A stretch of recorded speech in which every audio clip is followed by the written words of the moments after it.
Good morning. Good morning, everyone. Good morning to everyone. Come on in, hit your like, tag, and share button. It's time for morning motivation. Come on in, hit your like, tag, and share button. It's time for morning motivation. And I'm your host, Pastor Dante, and we are live here on our Glen Burnie campus here at New Kingdom Faith. Come on in, hit your like, tag, and share button. It is time for morning motivation. Y'all know it is Monday, and it is my second favorite day of the week. And I am excited about it right now. Yes, good morning. Good morning, George. Good morning, Annie Brown, Tyra Burrell on YouTube, Donna, Deaconess in Training, Jackie, Patricia Bryant. Good morning. Look like y'all was waiting for this thing to show. Good morning to everyone. My. Woo. The stories we got to tell today of this weekend. I'm telling you, I pray that everyone had as a great a weekend as I had. I tell you, we have been rolling. Shawnee's, good morning. Monique, good morning. Donna, again, good morning. Sherry T, good morning. Ronette, good morning. Minister in Training, Ronette, good morning. Star, good morning. Julian, good morning. Good morning. Good morning. Carlissa, good morning. Elder Duckett, good morning. Happy Monday to you. Felicia, good morning. Tara Dunn, good morning. So good to see Kevin, good morning. Good to see you, Kevin. Good to see everybody coming on this morning. I am here to tell you, I pray that y'all had a weekend like we had. I tell you, Crystal, good morning. Good morning, all the way in Florida. Good morning. Pray you got there safely. Miss Robin, good morning. Good morning. It was an amazing weekend. Chanel, Deaconess in Training, Chanel Murphy, good morning. Wow. Yeah, we have just been, I'm telling you, it's like we've been on fire since I got back. Since I got back. Even when I was gone, they was rolling. God bless money. I woke up still feeling it. This weekend, it's just been that. It's been a great weekend. Tamika, good morning. And yesterday did not disappoint the Morning Motivation family. I don't see her on yet, but I got to wait for her to get on because one of our Morning Motivation family members decided that they wanted to make New Kingdom Faith their home. And I'm telling you, so many people were so excited for her. She might have thought she won a great prize. So many people were excited for her. She would have thought she won a grand prize, like she won a brand new car or something. It was amazing. It was amazing in here. It was amazing in here. I'm telling you, Friday afternoon, we had our prayer and worship service again. I think we're on 35 days straight now. 35 days. 35 days straight. Lord, have mercy. Yeah, we ain't get to Yvonne yet. We're going to get to Yvonne later. We'll get to Yvonne a little later. Don't go too fast. I'm telling you, I'm still rolling. We had somebody reborn on this altar on Friday twice. I mean, all the way in twice on Friday afternoon. It was like 5:00. I mean, it was not to be played with. The rebirthing that's happening, the resurrection that's happening on this altar is at a whole nother level. And this is no mere exaggeration. The purging that's happening, anyway. And then we had a chance to go down to Pastor Marcus how church service, and we had a time down there. I mean, a van load, one van load, 3 car loads of people rolling down the road, rolling down 50, rolling down, 97, 50, 495. I mean, we are rolling down there. And we got in there and we just did, I'm telling you, we had a great time Friday night. What a move. That altar we created our own altar right there. I told Pastor Marcus, we not playing. We coming to have church in there. We ride heavy in packs. We rolling. Good morning, Anisha. Good morning. Good morning to you. Friday, then Saturday morning. This is no exaggeration. Y'all, please take this as serious as you can. I get here at the church. It's about 8:15. The line was so long, it looked like a Thanksgiving line for that food drop on Saturday. That thing was crazy. That line was long. I mean, extremely long. But this was the kicker, everybody. We've been training on evangelism, and that Quanda and that Kia started it off as our first evangelistic moment. They got to them cars. They got to them cars and they evangelized. They was introducing Christ to everybody in that line. CJ Hope, good morning. Everybody in that line was getting, they was getting a Jesus talk. It was amazing. Saturday morning. Quanda and they went to work. They went to work. We got a whole group of individuals that want to get more information. And we had two specific people. One person wants to renew that relationship with Jesus Christ, and another one needed a church home. That was Saturday. Then, of course, Sunday, yesterday. Thank God for Sunday. Somebody say, thank God for Sunday. Somebody say, thank God for Sunday. Thank God for Sunday. The choir, the voices of the kingdom. Voices of the kingdom. Patricia, if y'all didn't watch it, you need to watch it. Poor Julian almost lost his mind. Julian literally almost lost his mind. Ronald is literally coming out of his clothes. He can't even keep his jacket on. His shirt had to come out. I'm rewatching the video. Dude is coming. I'm like, it was a madhouse up in here. That choir sang on yesterday. The choir sang on yesterday. Man, they sang before, but they sang yesterday. And Yvonne Redmond, Lavelle said she didn't watch it 5 times. Yvonne Redmond took us out.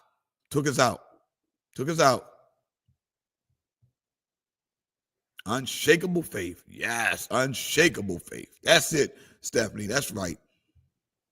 That choir sang yesterday. Yvonne did her thing. Julian went in yesterday. He had to take his jacket off. He was losing it. Julian said, this is not for the faint of heart. Everybody had a great time, did a great work. And then God blessed us with all these people that just kept joining. You would have saw it, Stephanie. You would have thought we was giving away something, and we gave away peace. We was giving away agape love. We was giving away loving folk back to life. They just kept joining and joining and joining and joining. That's all. They just kept joining and joining and joining. It was amazing here. It was amazing. So I thank God for the great weekend we have had. And then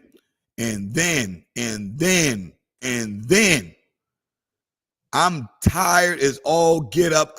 Sunday is my day that I get to eat. Sunday is the day I get a chance to eat. It was 9 altogether. Thank you, Terry. Actually, when we count the 2, the weekend, we didn't got, God has sent us 11 new persons.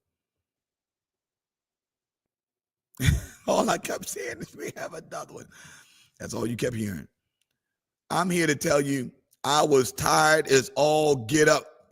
And yes, before I go there, thank you for that. Yes, y'all, Cynthia Swan, our Morning Motivation Nation citizen, joined New Kingdom yesterday. Hey, Cynthia, I watched over and became filled all over. I'm in that number.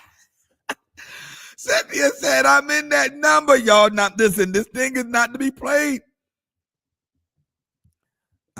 This thing ain't to be. Cynthia, tell him, Cynthia, this thing ain't to be played with. This thing ain't. Cynthia probably in her house losing her mind right now. This thing ain't to be played with. This thing is not to be played with. I'm just telling y'all. This thing.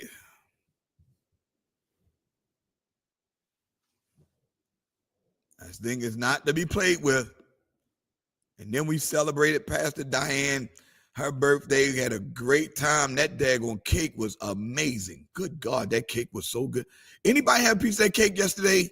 I'm sorry, I know we're supposed to be getting into this. Anybody have a piece of that cake yesterday? That cake was that was the best cake I had in so long. I never had a piece of cake that good in my life. Yeah, Sharon, her son came, his girlfriend. Oh my gosh. That cake was delicious. My. Great celebration for Pastor Diane. Now, I want to share with you what it looks like after you've had a mountaintop experience. Welcome to New Kingdom. That's right, everybody. Welcome to New Kingdom.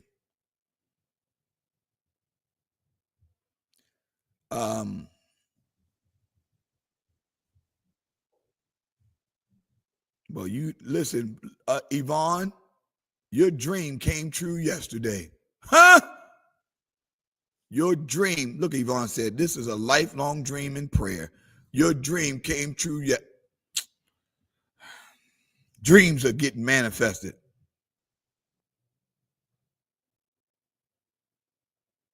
All I heard he say was, God is calling me, and she ran up there. I didn't eat nobody's cake.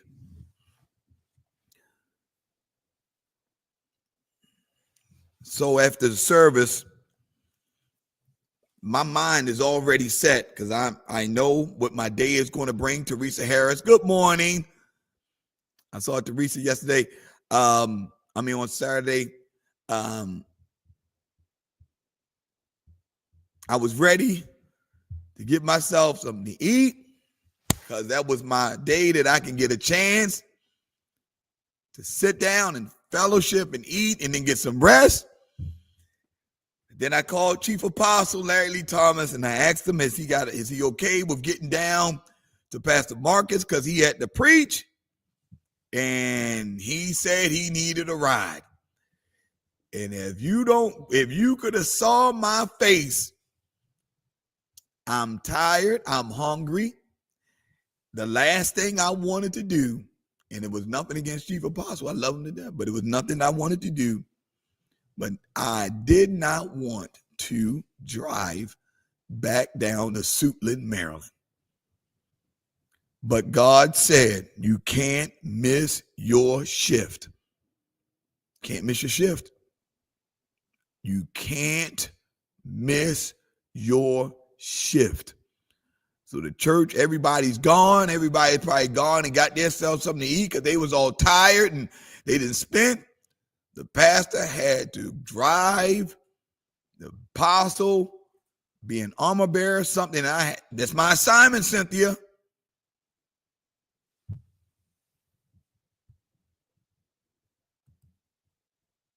That's my assignment. Oh, Tamika lost her mind on Friday night. She lost her mind. My assignment, tired, hungry, wanting to rest, but my assignment called. Everybody else gone. Because y'all, that's what y'all supposed to do. Y'all supposed to leave and do your thing, be with your families. But yesterday, I wasn't afforded that luxury. Didn't get back in the house till about 9, a little after 9 o'clock at night. Lord, but it was an assignment that I had to go.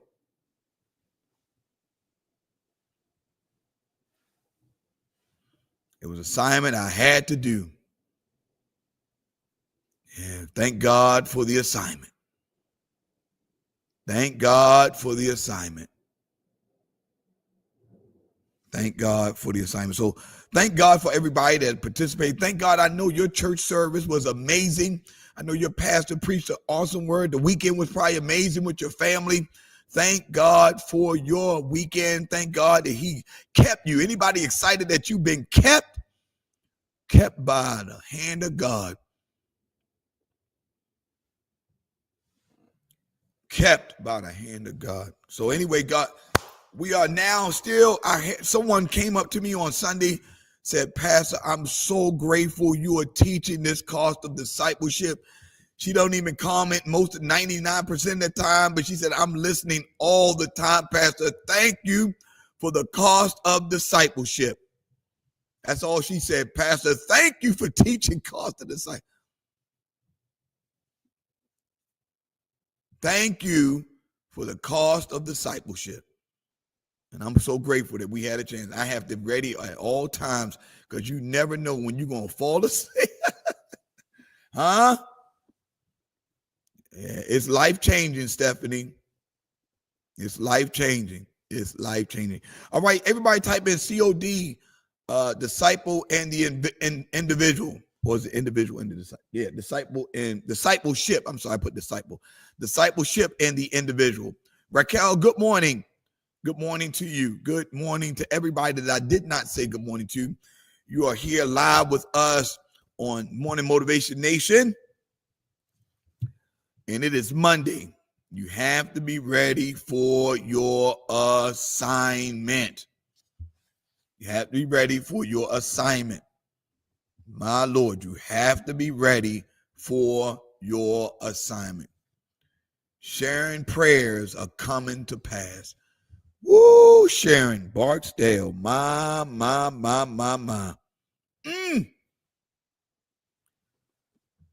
Sharon Barksdale. You want to see what answered prayer look like? I guarantee you, if you type it in, Sharon Barksdale face gonna come right up. Discipleship and the individual.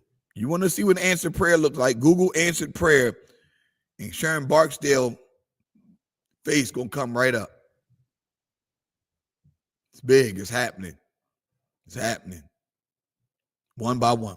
All right. So we're on page 98. Everybody, page 98. So we cannot. I'm in the middle of the page.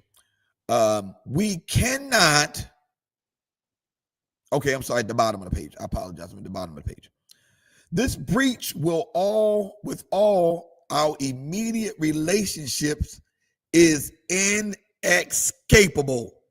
Good morning, Tony McNeil. I want you to hear this again. This breach with all, everybody type in the word all. Good morning, Tracy. Everybody type in the word all. This breach with all our immediate relationships is inescapable.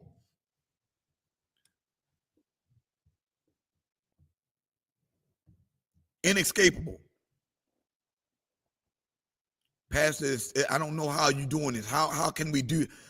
Teresa, how we do this? How is that happening? Why is God telling me that I have to have a breach with my relationship? Because the Bible declares if you don't hate your mother, hate your father, you cannot have fellowship with God because he will not play second to nobody.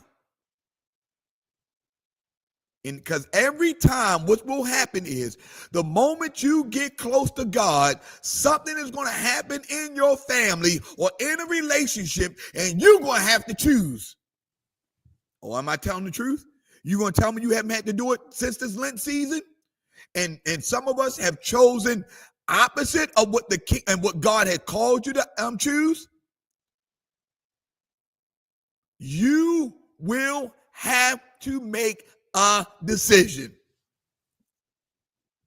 And each time God is going to allow a situation to come up where you have to choose him or you got to choose them. God, please help me with this. Are you going to choose them or are you going to choose him? Good morning, Cecilia. Good morning, Lisa.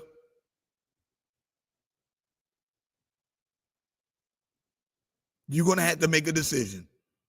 Is it him you're going to choose or is it going to be them? Because at some point, you're going to have to, if you really want to do this discipleship thing for real, all of the immediate relationships, or there is going to be a breach associated with it. It's inescapable. It's inescapable. Only for the ones that did I not tell y'all yesterday that everyone on here has been chosen to be a disciple?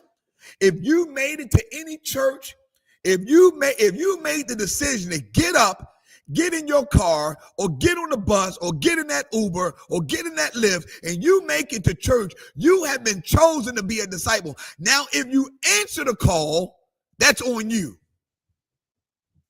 Jasmine, if you answer the call, that's on you. But God has chosen you to be a disciple. I'm chosen.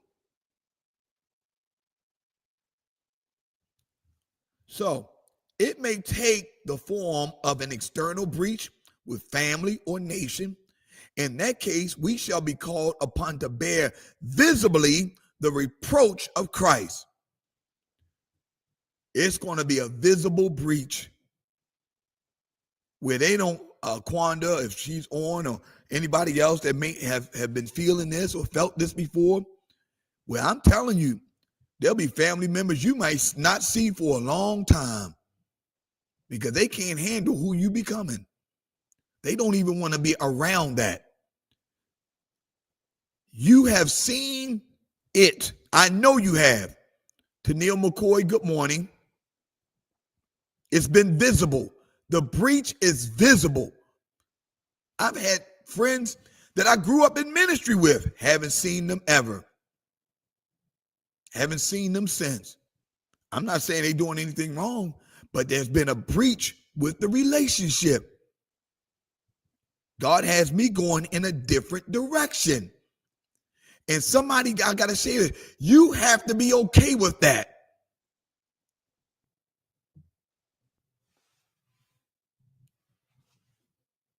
You have to be okay with that. No more invitations to family gatherings. People having birthday parties. Andrew Parker Jr., good morning. People having birthday parties and baby shower. They no invite. None. Zero.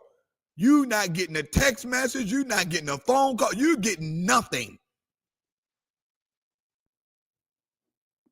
You got to be okay with that. So here goes. Or it may be a hidden and secret breach. But even then, we must always be ready to come out into the open.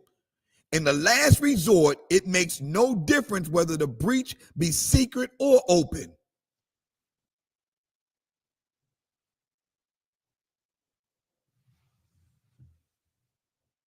Abraham, Tamika said she done gone all the way out. She said she done detached from all of them. Hey, whatever God called you to do, that's what he called you to do it. Because you can't be stopped. You know why I was called, Chanel, to go? Why God wanted me to go? It was 2 words that I heard last night from Chief Apostle that I would not have heard if I wasn't there. Pastor Marcus made mention when, I believe it's in 2 Kings chapter 7, when the lepers were outside the gate and they went into the enemy's camp and got everything. They found they found the clothing, the food, the money, all the plunder. They found everything. And Marcus said, I want it all. Because that's what they had. They had access to everything now. Nobody was letting them in. Nobody was letting them in. But then they had access. And Marcus said, I wanted it. God shared that thing pressed into my spirit so fast. And I said the same. I want it all. Everything God has for me, I want access to it. I want it all. That thing hit my spirit so quick. It stayed there for I want everything God has for me. And then Chief Apostle talked about the axe head. Kim Collins, you know what the axe head, I believe that's 2 Kings chapter 6, when the axe head or eight, the king, the axe head fell in the water, and they had, and then Elisha used the stem of the axe, the branch, and the axe head started floating back up to the top. You know? Oh no, you don't stop praying for him, Teresa. You got to keep praying for everybody. Apostle said he made mention that there's still work to do. The axe represents the work. You can't do anything without the axe. You need the axe head. You can't do nothing with the stick or the branch of the axe head or the stem or the handle of it. You need the axe, because the axe is what does the work. The axe does the work. There's still work for us to do. Man, that messed me up. God said, I had you here, Dante, because there's still work for you to do. Yeah, you're doing good, but there's so much more work I need you to do. Man, I went to sleep with that on my spirit. I woke up with that on my spirit. There's still more work for us to do. That axe head, I got to preach that. I've never preached it. I'm preaching that. There's much more work for us to do. Go retrieve what I have for you. Thomas Reed, stop. I'm not trying to preach that right now. I can't. I don't have time to preach that right now. That thing really. So, can I tell y'all, everybody that's going through the fasting season with us, everybody that's in the Lent season, and you on your fasting, I'm here to tell you right now, from me, this is the testimony from the pastor. Good morning, Shania. I'm sorry, Shania, good morning. Thank you for coming in yesterday. We really appreciate seeing you. I've never felt this great in a very long time. And I'm serious about that. The fast that I'm on and what I have eliminated, my body, I felt it a couple of days ago, and that was about the 30th day. My body has completely adjusted to the food that I'm now eating, and it's like all that other junk has been purged out of my system.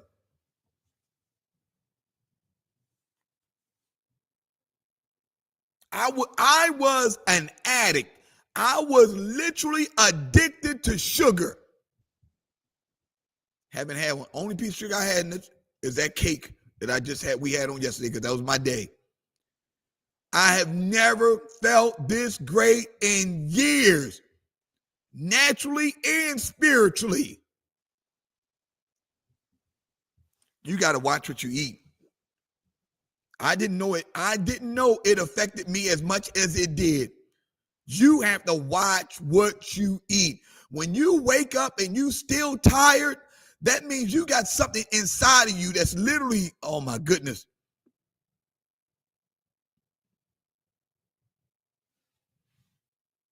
Cynthia, I am here to tell you. Kim said, go get your axe. That was your servant. I'm going to preach that, Kim. I'm serious. I am telling you right now that you need to make the change and keep the change as it relates to what you're eating. Okay, so let's go back. I'm on page 99. He had to leave. Abraham is an example of both. He had to leave his friends and his father's house because Christ came between him and his own. Wow. If you really want to know that sugar, Julian, I'm telling you, that sugar will kill you, man. The sugar. Abraham in Genesis chapter 11. Read it. I want everybody, if you have a chance today, read Genesis chapter 11. Because what happens towards the end, Abraham's father makes the decision to stay in Haran. But God told him to go to the promised land, but he stayed in Haran. God said, since your father didn't want to listen to me, I still have an assignment that needs to be done. You need to leave your father because he's been disobedient. Read Genesis chapter 11. Because when you go to chapter 11, you're going to see what happens to what his father does. Then in chapter 12, God tells Abraham to leave your father's house. Leave it now. His father wasn't dead. His father was still alive. He said, leave your father's house.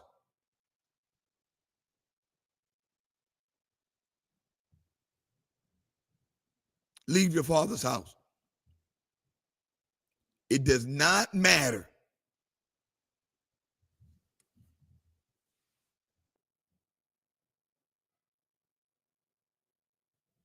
My. That's a good point, Stephanie. Because your father was not listening, and he was getting ready to listen to this. He was literally getting ready to sabotage the plan that God set up. Leave it. I don't care who he is. I don't care what he did for you. My assignment is more important than that relationship.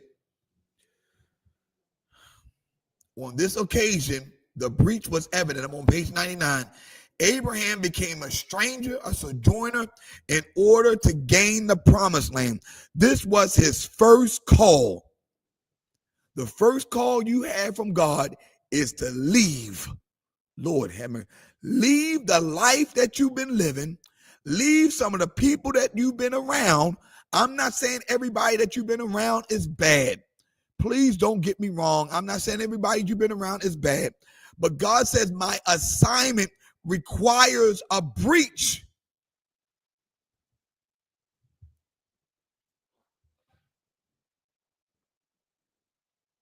Later on, he was called by God to offer his son Isaac as a sacrifice.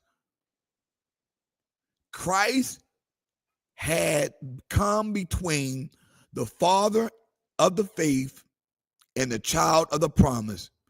This time, the direct relationship not only of flesh and blood, but also of spirit, must be broken. Oh my. Listen to me. This is what I believe. This is what I believe. I want y'all to know the story of Abraham and Isaac. Abraham didn't have no children. Of course, he got Hagar pregnant, right? Hagar had her son, okay? Hagar had her son. Once Hagar had her son, Sarah got jealous of Hagar, because she the one told Abraham to do what he did, but Abraham should have been smart enough to know, I ain't doing that because that's not part of God's plan. So even though people want to blame Sarah for doing it, I'm blaming Abraham, because guess what? God told Abraham, okay, that he was going to have a son through Sarah, not through Hagar. So it's not Sarah's fault, because somebody tell you to go rob a bank, someone tell you to do something illegal, it's not your fault, it's not their fault, it's your fault. You did it. So it wasn't Sarah's fault. It was his fault. Had the baby, had the son. Then Sarah gets pregnant. Sarah has Isaac. Okay. Sarah has Isaac. Once Isaac is born, Abraham now has a legitimate son. And I believe what happened is that Isaac began to come in between Abraham and God.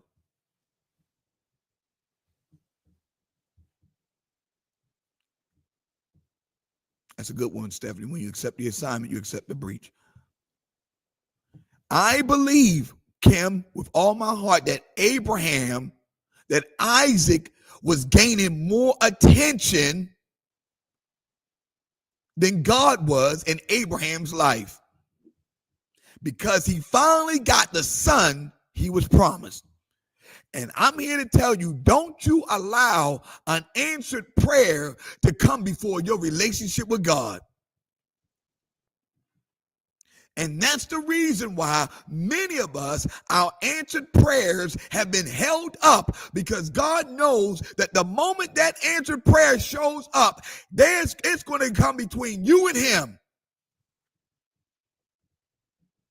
Nothing can come between you and God. Nothing can come before you and God.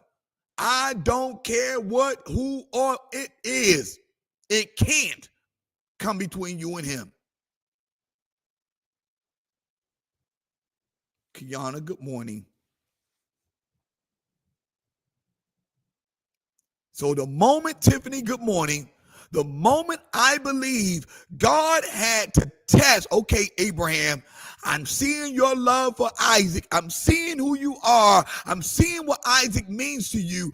I want to see if Isaac is, if you worship Isaac, or you are, if the relationship you have with Isaac means more than my relationship with you, go sacrifice your son. Go sacrifice your son. Abraham takes Isaac to the top of the mountain, ties Isaac, because you know why? You know what it proved? Abraham said, I'm not failing this test. I know what God is doing. God wants me to show him who I'm really worshiping, who is priority in my life. Who am I bowing to? I'm not bowing. Abraham did not hesitate to do what God asked him to do. And I'm here to tell somebody, you need to type in there, I'm not failing this test. Type it in there right now, y'all. I'm not failing this test. This test right here, I failed all the other ones. I failed many of the other ones. But this test right here, I'm not failing this one. That's right, Donna. Put it in all caps. I dare you. I'm not failing this test. I'm not failing this test. I'm not failing. I will not fail this time. I'm not failing this test. You in a test right now. Many of you, I'm in a test right now. I'm not failing this test. I know what God is doing. I know he's testing me. I know things are happening to see if I'm loyal to him or to them. I'm not failing this one. I'm not starting over. I'm not wasting no more time. I'm not being held back any longer because I failed a test. Certain things you should have graduated from a long time ago. You still got this high school anointing when you're supposed to be in college. Lord have mercy. You're supposed to be at a college college level anointing in your life. You're supposed to be dealing with college level, graduate school level issues that God can trust you with, but you haven't even graduated out of high school.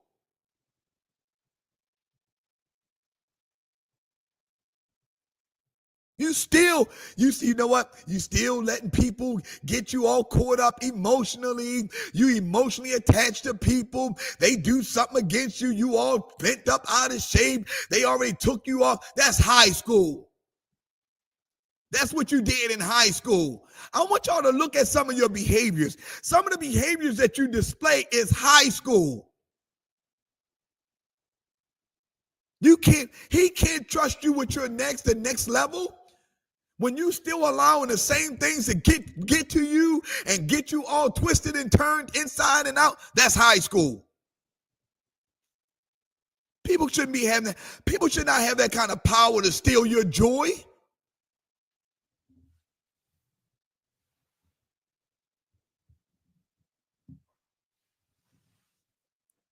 That's big, y'all. If people have that much power over you, you really have some work to do.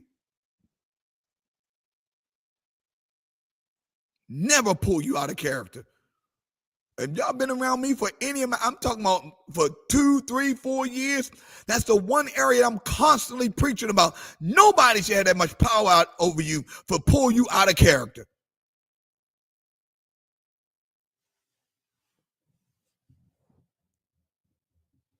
So here we go. Look at what God's saying. Abraham decided he wasn't failing that test. So Abraham must learn. I'm on page 99. Yeah, we still have work to do. Yeah, we do, Tony. Because we need to graduate. You getting all this word day in and day out. You're not getting this anywhere else. I'm not saying that other preachers are preaching this, because other preachers do have teachings throughout the week. But I'm telling you, you getting this thing 5 days a week. 7 days a week. 7 days a week. This thing has got to start taking root in your life. Good morning, Vonda. Vonda got a prayer answered yesterday. Vonda was back there losing her mind. Her poor braids was smacking people upside the head. She was swinging them. She was swinging them braids all over the place. I'm surprised we didn't get no reports of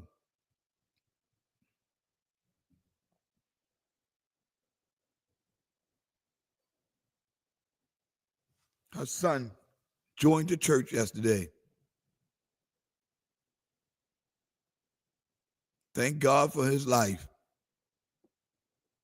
Good morning, Lachelle. We getting too much. We getting too much word for us to still be acting the same way. Somebody said we got to do better. Somebody type it in. We have to do better. I need y'all to type in. We have to do better. You're no longer in high school. I need you to graduate. So when we get to this next level, I got persons next to me or with us that can handle what's going to come our way. Vonda said life-changing. Okay, here we go. Abraham must learn that the promise does not depend on Isaac, but on God, Jesus. Alice Wilson, good morning.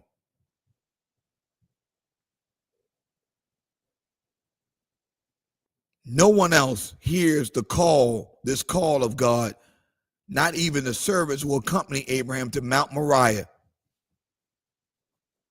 Once again, as he left his father's house, Abraham becomes an individual, a lonely, solitary figure. Look at this.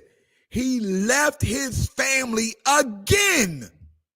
Look, I want y'all to see Abraham knew that his family could not have more power over his relationship he had. They could not have more influence over his life.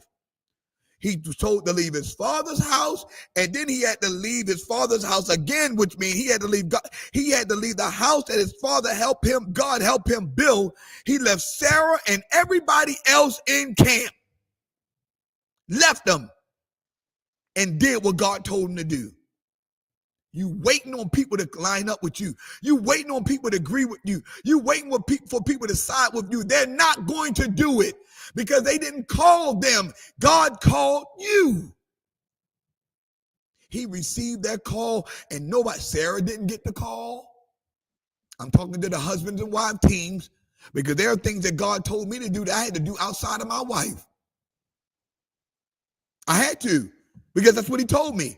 My wife hasn't gone to Africa with me. God told me to go.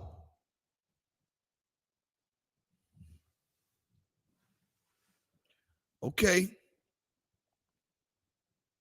This is not about you separating or doing your, no. You got to listen to what God is calling you to do. And it will put you in a solitary place where it's just you and him.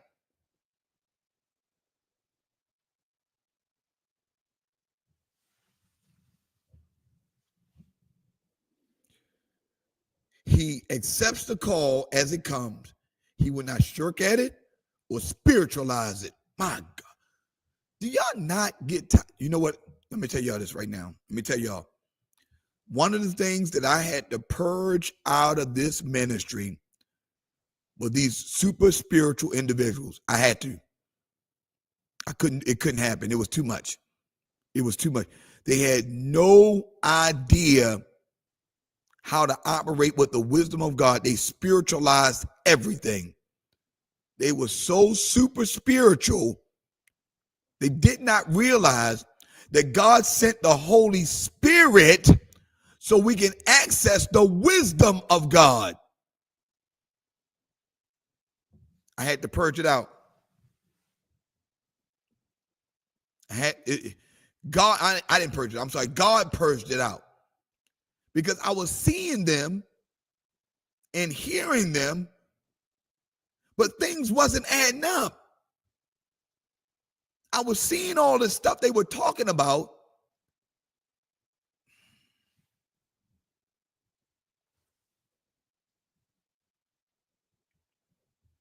It had to be purged. I was seeing it, but it wasn't lining up.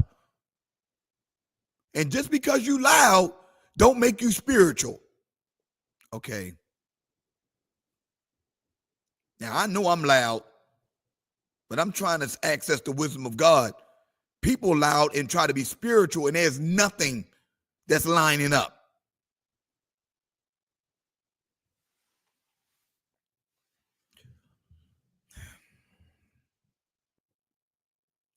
Spiritual spooky folk run people out of church.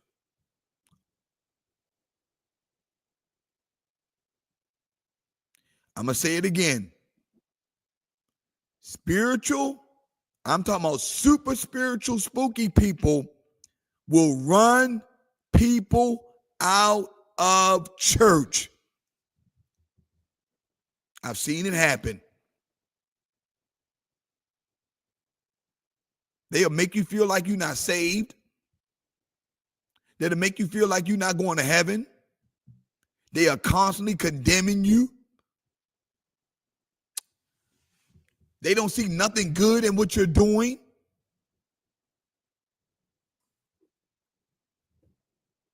Well, I know I'm talking because y'all seen them before. Y'all seen them. Everything I'm telling you, they know the Bible inside and out. They know the Bible inside and out. But do you know how to help me pick? Do you know how I'm gonna get food to eat? Don't pray for me. Show me how to get some food to eat.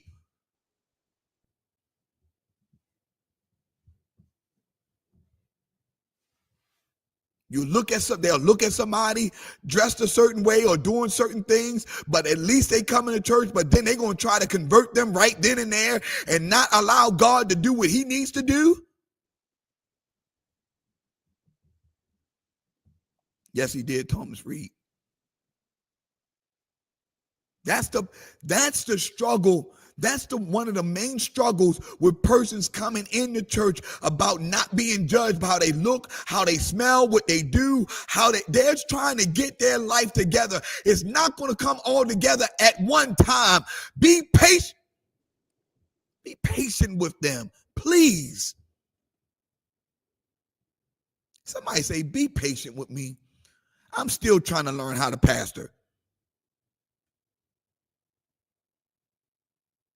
I know you did, Jasmine. Please be patient with me. I'm still learning how to pastor.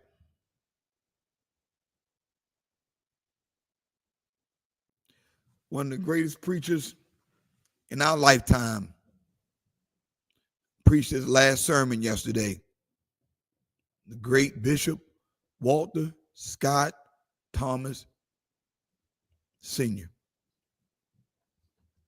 of the New Psalmist Baptist Church. One of the greatest preachers, not just in this city or this state, in the world.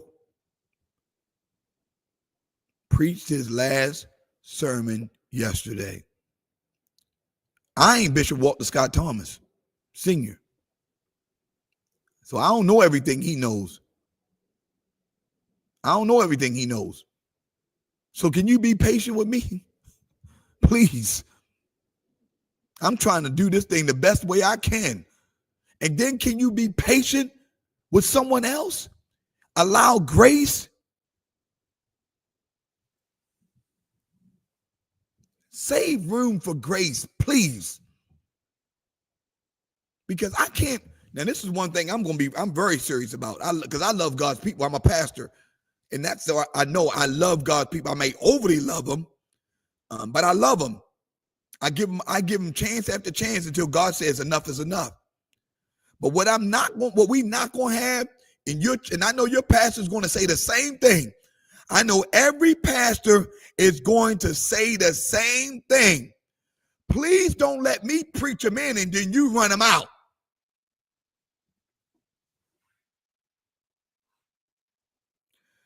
Please don't let me preach them in, but you run them out.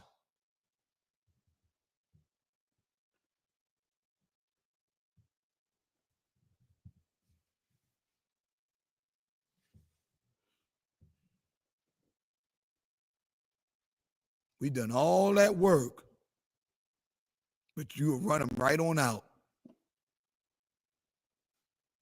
And we'll never be able to find them again. It's big, Pastor. It's big. And we doing a lot. There's a lot of pastors doing a lot of work. We trying to disciple them. We trying to pray with them. We trying to teach them. We giving them some practical teachings. I mean, we doing everything we can to make sure that they get in heaven and they keep growing with us so we can grow to the kingdom. All it takes is one bad conversation at the wrong time to the wrong person and you'll run them right on out.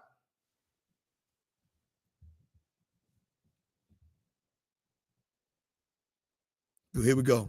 Annie Brown had a prayer answered yesterday. My God, I forgot about Annie Brown. Annie, she probably smiling cheek to cheek. Cheek to cheek. I know she is. She probably going into work. Everybody saying, what's wrong with you? What happened with you? She said, my prayer was answered yesterday. My. Yes, Lord. Thank you, Lord, for that. Okay. Once again, he left his father. He accepts the call as it comes. He will not shrink at it or spiritualize it. He takes God at his word and is ready to obey against every direct claim upon him, whether natural, ethical or religious, he will be obedient to the word of God. Wow, that's big. Look at Annie saying, yes, I am. Go, Usher Annie. She said that prayer was answered. She just got right up and just, her daughter got right up and just went. Oh, my Lord, I'm so excited for y'all. I'm so excited for y'all. That's so exciting. I can't wait. Anyway, let me keep going. But by his willingness to sacrifice Isaac, he shows that he is prepared to come out into the open with the breach, which he had already made secretly, and to do so for the sake of the mediator.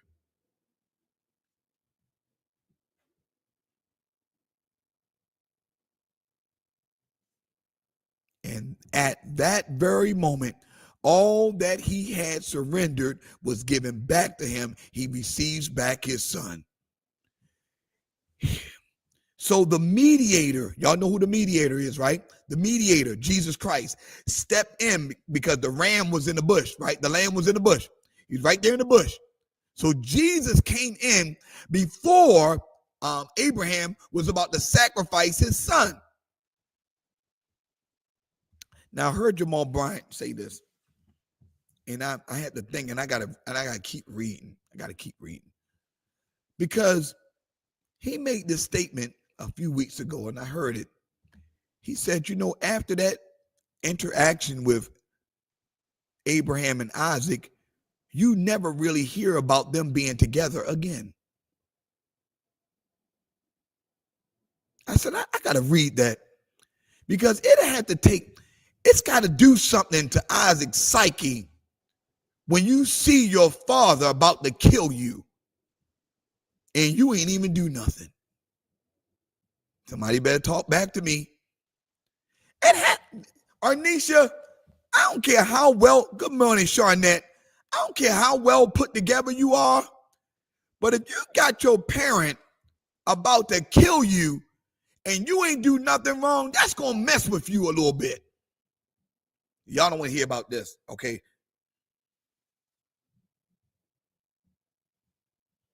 That's Shayna, that's going to mess with you a little bit. You got your father literally holding a knife up to you and about to sacrifice you, and you ain't do nothing wrong. I said, oh my. Oh my.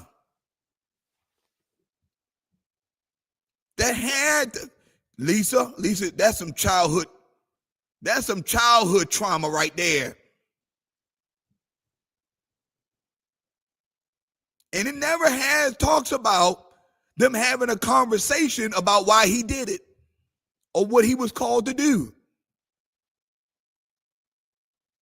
So that interactions were, but what Abraham, listen, y'all, this is why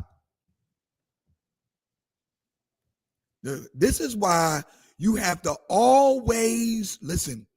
You have to always have these kind of relationships with your children to help them understand that you are on assignment. And I love you, but I'm not worshiping you. I had this conversation with my daughter. Y'all seen my daughter in church a few times. She wasn't able to make it yesterday. She just wasn't feeling too well. But I had this conversation with my daughter, and I asked her this question. I said, "Do you understand why I did what I did and why I'm doing what I'm doing?" And she said, "Yes, I understand. You on assignment. You have an assignment that you are doing."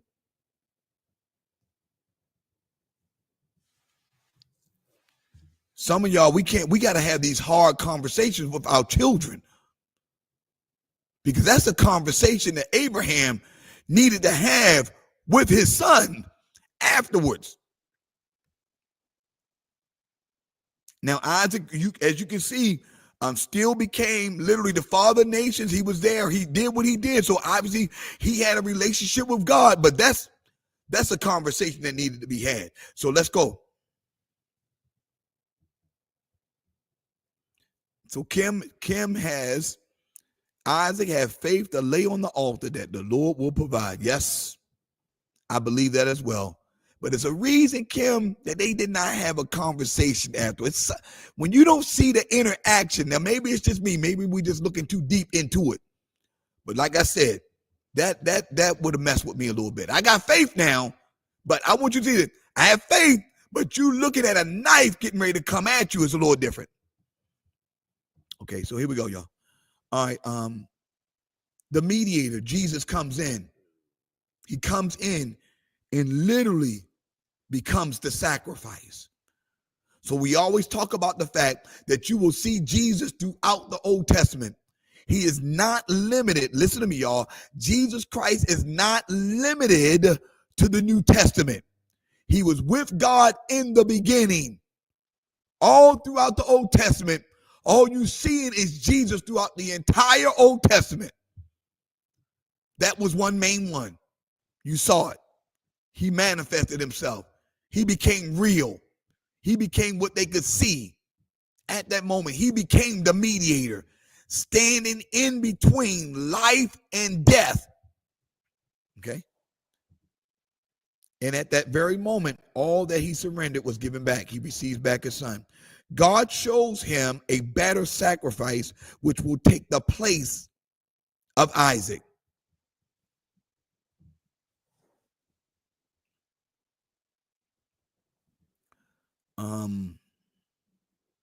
So our Bible nerd, Kim Collins, has given us Christophanies. I mean, those are moments that we see Christ within the biblical text where he's not speaking or where he's not in the natural. That's a Howard grad. That's a Howard student. So, you know, Howard students do things a little different. I see the change in my daughter, Amber. Come on. He's the mediator. He comes. All of this Lent season that we're in, for everybody that's just listening for the first time and you trying to understand what this Lent season is about, y'all don't take it for granted that everybody know what Easter is. Don't take it for granted everybody understands the resurrection story. Don't take it for granted everybody knows what this Lent season is. Don't take it for granted everybody understands what Palm Sunday is. Don't take it for granted everybody knows what happened on Good Friday. Don't take it for granted that everybody knows the significance of Good Friday, why we going to do Good Friday, why we call it when somebody got sacrificed, someone was beaten, someone was murdered, why we call it a Good Friday. Don't take that for granted. Explain to them what Good Friday actually means. Explain to them why we are celebrating someone that died. Explain to them why we come on Sunday mornings. Why do we celebrate on Sunday mornings? There's some that celebrate on Saturday because they believe Saturday is the Sabbath. But when we read the Bible, Paul made the decision to celebrate on the first day of the week. The first day of the week is Sunday. Everybody knows that. The first day of the week is Sunday. Some celebrate on Saturday. That's what they believe. We're not taking nothing away from anybody, what anybody believes. But we believe in what the Bible declares, that Paul made the decision to celebrate God on the first day of the week. And the first day of the week is Sunday. These things have to be explained. You just can't believe that people understand them just because you say it. Well, Pastor, it don't make sense. They say he rose on the third day, but he died on Friday. That means Saturday, Sunday, Monday.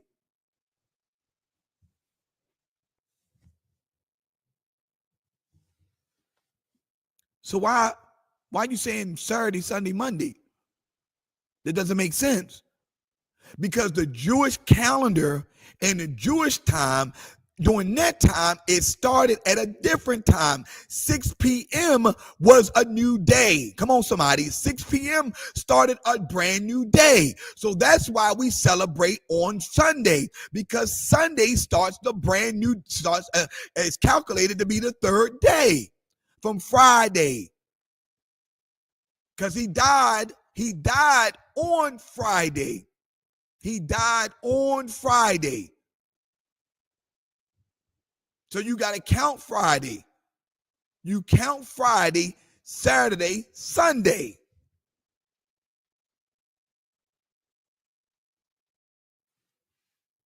So you count Friday, Saturday, Sunday.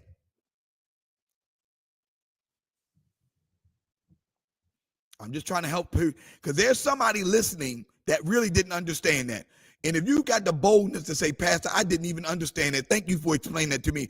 Please say, you know what? Thank you, Pastor, for explaining that to me. Because I guarantee you there's somebody on this line that did not understand why we celebrate resurrection. And they say 3 days and Friday from Sunday.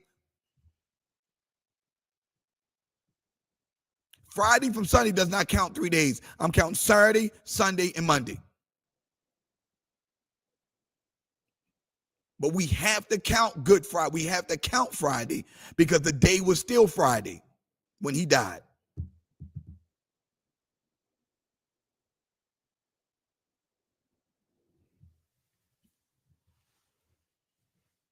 You're welcome. You're welcome. You're welcome. So as we're growing, this whole thing about the mediator is the reason why we're celebrating. There's a reason why we're celebrating this season. This is the reason why you set aside everything. I mean, as much as you can. You set aside because you're breaching relationship. I have to celebrate my Savior because of what he did for me. I have to celebrate of what he did, and he didn't have to do it. You may not agree with it. Your bosses may not agree with it. Your co-workers may not agree with it, but you have breached that relationship. I don't need you to agree with my stuff. I don't need you to agree with what I'm dealing with. I don't need you to come alongside of me. This is my relationship with him.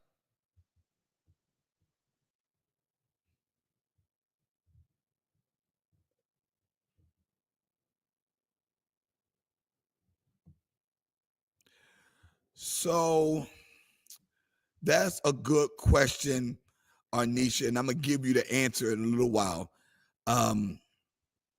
Yeah, I'll give you the answer in a little while about the Sabbath day.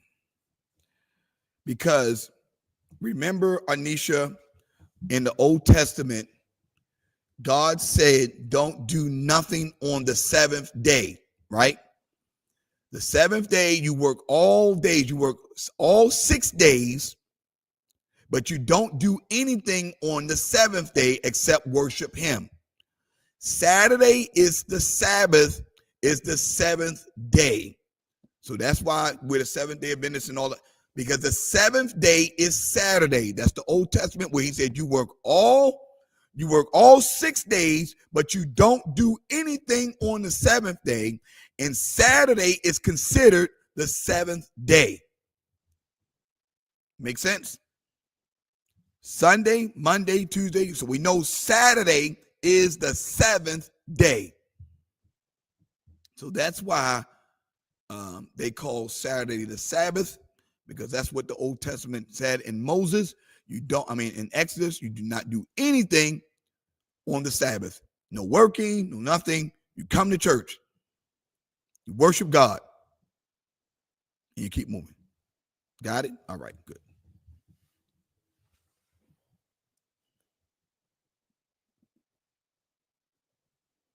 All right, so here we go.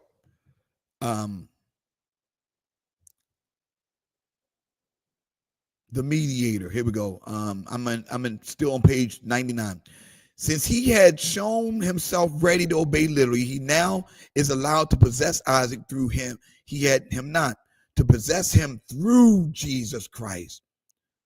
Now, in your relationships that you have, they have to come through Christ. They have to come through Christ. Your marriage should be. That's why we have in these marriages, the two become one. And when we have we do this ceremony. Listen, y'all. Right, because the Sabbath is for them. Saturday is for them.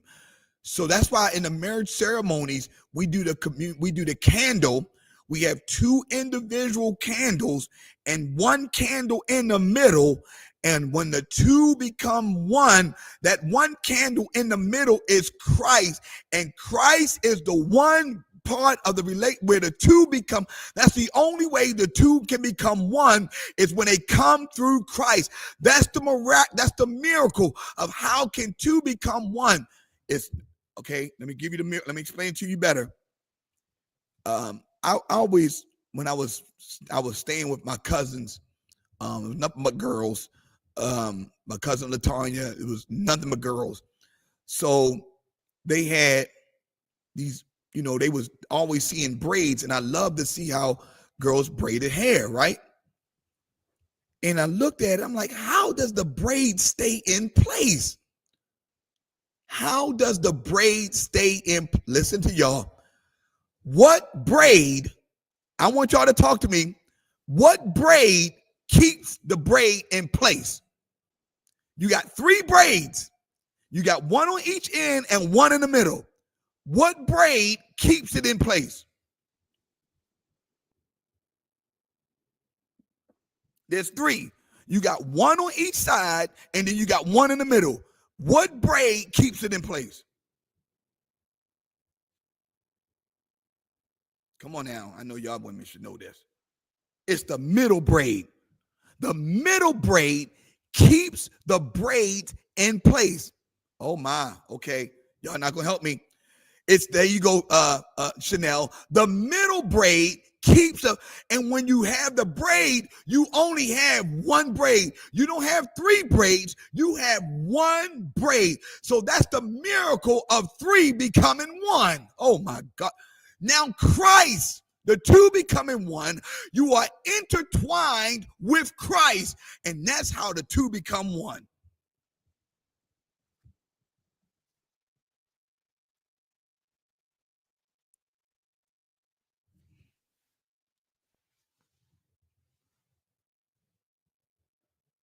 It's the middle strand, and Christ is in the middle. And then the 2 become one. So they're all, both of them should be in Christ.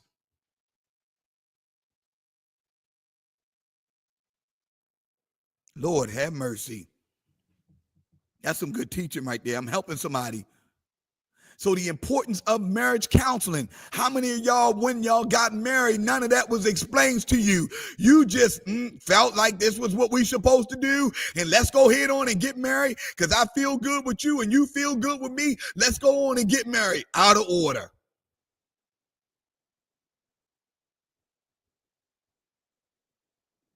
Out of order. No kind of counseling.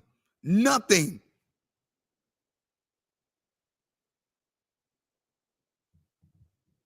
And you wonder why the thing happened, the divorce happened, the separation happened.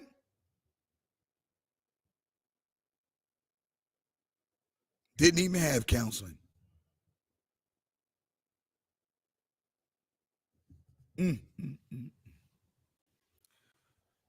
So we have to understand that the mediator, the Christ himself, Jesus himself,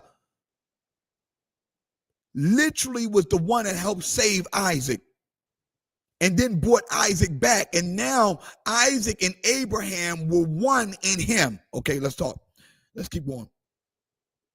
Abraham comes down from the mountain with Isaac just as he went up, but the whole situation has changed.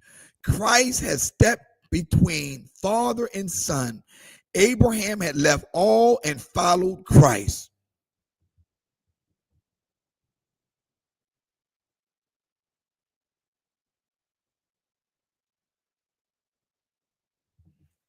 Abraham had now left all and followed Christ. And as he follows him, he is allowed to go back and live in the world as he had done before. That's what discipleship looks like, y'all. What we saw Abraham do, sacrificing his son, sacrificing everything that he loved just to follow Christ. You just saw a demonstration. You'll never read that story the same again.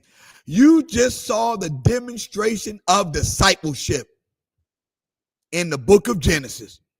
Not in Matthew, Mark, Luke, and John, But in the book of Genesis, you just saw discipleship work. Literally acted out, manifest. He sacrificed all and followed Christ, because now Christ was a part of his life through the sacrifice, discipleship. Outwardly, this is the last part on page 99. I'm in the last sentence. Outwardly, the picture is unchanged, but the old is passed away, and behold, all things are new. Everything has had to pass through Christ. I need everybody to type that in. Everything has had to pass through Christ. Or you can just write this: everything has to pass through Christ. Everything has to pass through Christ. Everything has to pass through Christ. Everything has to pass through Christ. Everything in your life has to pass through Christ. This is the second way. I'm on page 100 now. Renee, good morning, Renee. I don't think I said good morning to you. This is the second way of becoming an individual: to be a follower of Christ in the midst of society, among our own kith and kin, in the enjoyment of all our worldly wealth. This is good. Let me read that again.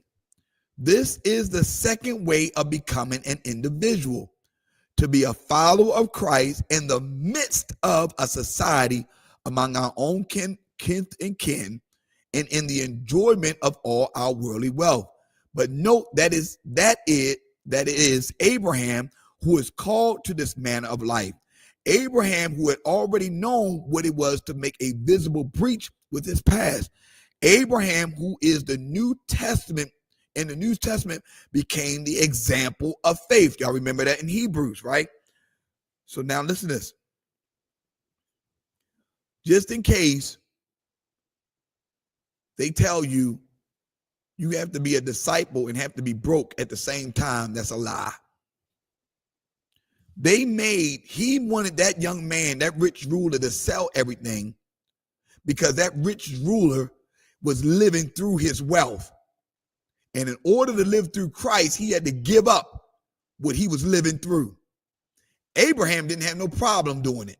He was living through his son. He was living through God. So if he needed to sacrifice his son, he had no problem doing it. But Abraham was extremely wealthy. Don't get it twisted. Abraham was not broke. I'm going to tell you that right now. Abraham was extremely rich.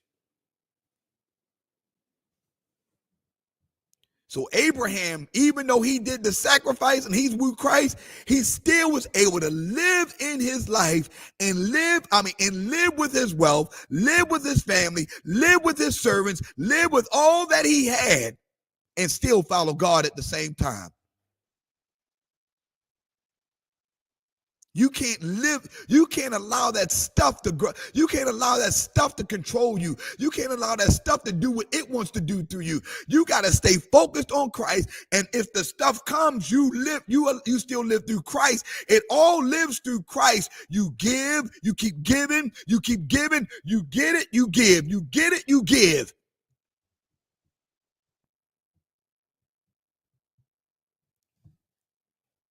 Abraham. So here we go. We are easily tempted to generalize the possibility that was granted to Abraham, to understand it as a spiritual principle and without hesitation to apply it to ourselves. We would like to think that we have the same call to a Christian life, as specifically, listen to this, as specifically, where am I at? Generalized, specifically called follower of Christ, who yet retain the enjoyment of his world possessions. Yet the outward breach is most certainly easier than the hidden one. Unless we have learned this from the Bible and from our experience, we are indeed deceiving ourselves. We shall fall back on our direct relationships and forfeit our fellowship with Christ. We got to keep God first. We got to keep God first.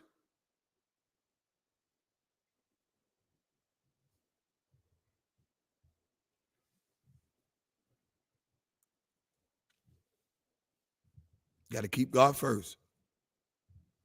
Don't deceive yourself. We shall fall back on our direct relationships and forfeit our fellowship with Christ. It is not for us to choose which way we shall follow. That depends on the will of Christ. But this is at least is certain. And one way or the other, we shall have to leave the immediacy of the world and become individuals. We are going to be called to do the exact opposite of what the world is called. We're going to have to leave. It's unavoidable. It's inescapable. You will have to leave the world and become an individual. And many of y'all are feeling that right now. You have become an individual, and you've never been this lonely before in your life. You've never not had people around you the way you used to. And honestly, you don't even know how to act because you don't even know what to do. It's because you answered the call to discipleship. You're an individual. But the same mediator who makes us individuals is also the founder of a new fellowship. He stands in the center between my neighbor and myself.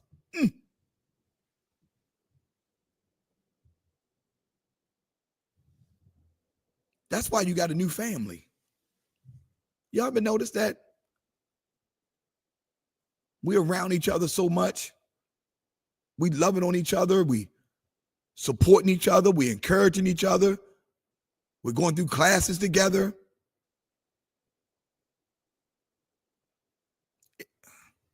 He's brought you into a new level of fellowship. I told you, he will fill every void. He will fill everything that you think you're missing. That void is going to be filled. Annie Brown said, I never spent so much time alone in my life. Oh my God, Annie. Annie said, I never spent so much time alone in my life. Wow. Wow. That's big, y'all. That's big, Annie. He divides, but he also unites. Thus, although the direct way to our neighbor is barred, we now find the new and only real way to him, the way which passes through the mediator. All right. We're going to finish up discipleship in the individual tomorrow. And then we're going to go right into the Sermon on the Mount, the Beatitudes. This is where things going to get a little thick and a little heavy. It's going to be a little bit more easier to read.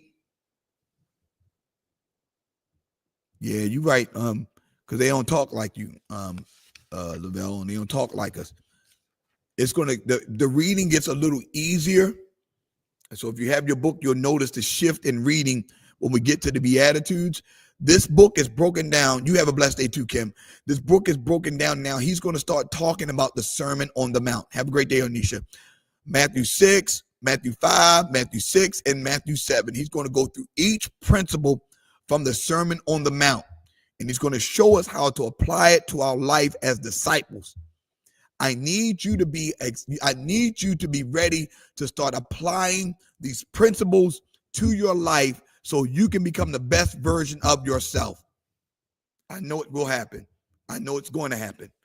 So listen, y'all, don't forget this Wednesday, there is no Bible study, midday Bible study. I'm sorry, no midday Bible study. This Wednesday, no midday Bible study. If you would like, you can meet us at the Arundel Mills movie theater at 155. You can meet us at the Arundel Mills movie theater at The movie starts we're going to get there about 1:30. Meet us there. We're going to as a team, as a ministry, we're going to go there. We're going to watch The Chosen, I believe season 5, the first part, together. We would love for you to fellowship with us if you can make it. That's Wednesday midday. But we will have a fresh encounter in the evening. Fun day is Saturday. Please get your tickets. It may say sold out. I got to open up more tickets. We already went through 100 tickets already. So we're going to open up. We're going to open up for more. But also Easter, y'all. Easter at the West End. I'm going to put the Eventbrite link. Please make sure you sign up if you can. We want to know exactly how many persons we're going to have at Easter. Ooh. Kingdom Easter. All right. There we go. So we're going to be at the West End, so please sign up. We would love to be able to have you in our, to be able to fellowship with us at our Easter service. And I'm putting the link up right now for that to happen.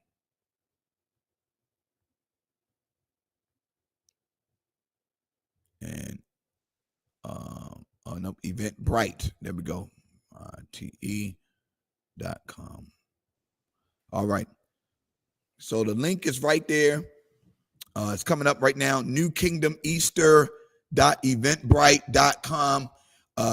Please click the link. Sign up, everybody. I would like to volunteer for Easter. Oh, yes. Yes, we're going to need to volunteer, Cynthia. Believe me, we'll call you. But we still need y'all to sign up because you're going to need to sit. You're going to need to have a seat while we're doing all that. So we need to make sure we get we make sure we have enough seating for everybody. So please sign up if you don't mind. But if you don't sign up, you can always show up. And, we would like to try to make sure that we got everybody accounted for. So that's newkingdomeaster.eventbrite.com. It's there.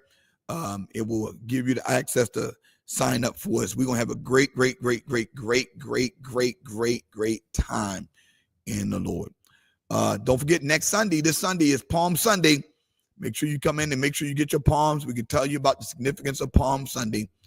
Chanel, you have a meaningful Monday as well. Cynthia, thank you so much. Everybody have a great day. Be great today. Thank you so much for coming on and hanging out with me today. God bless all of you. Have a great day. See y'all tomorrow morning. God bless.